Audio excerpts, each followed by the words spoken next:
Isipin mong gumising ka isang araw, parang biglang nagbago ang lahat. Sumisikat ang araw, nagbibigay ng liwanag sa lungsod, pero para sa iyo, parang iba ang lahat.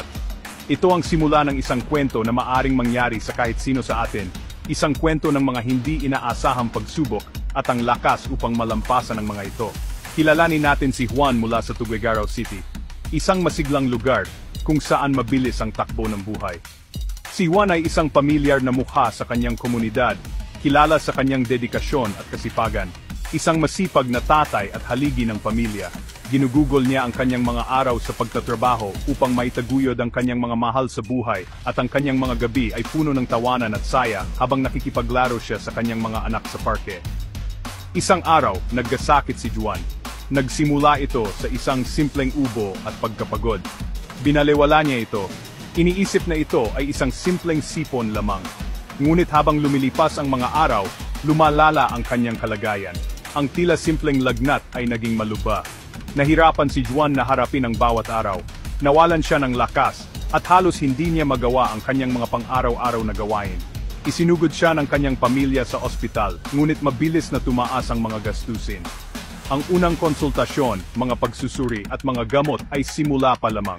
Bawat pagbisita ay nakadagdag sa lumalaking gastos. Tumambak ang mga bayarin sa ospital at hindi nagtagal, sila ay nalubog sa utang. Nahirapan ang pamilya, sinusubukang balansehin ang kanilang pang-araw-araw na pangangailangan at ang patuloy na pagtaas ng mga gastusin sa pagpapagamot. Ang stress at pag-aalala ay nakaapekto sa lahat. Naging mas madalas ang mga pagtatalo at ang dating masayang tahanan ay napuno ng tensyon at pagkabalisa. Ngunit ang totoo, walang health insurance si Juan. Tulad ng marami, naniniwala siyang malusog siya at ang insurance ay isang hindi kinakailangang gastos. Isang desisyon na ngayon ay lubos niyang pinagsisisihan. Kung wala ito, ang pagharap sa sistema ng pangangalaga sa kalusugan ay parang paglangoy laban sa agos. Bawat hakbang ay isang pakikibaka at ang kakulangan ng suporta sa pananalapi ay lalong nagpahirap sa paglalakbay. Sobrang bigat ng problema sa pera, kinailangan nilang gumawa ng mga mahirap na pagpili, bawasan ang mga mahahalagang bagay, at gamitin ang kanilang ipon. Malabo ang kanilang kinabukasan, kaya naman mahalaga ang pagkakaroon ng malusog na pamumuhay at health insurance. Hindi lamang ito paghahanda para sa hindi inaasahan, kundi pati na rin ang paggawa ng mga hakbang upang mapanatili ang iyong kalusugan.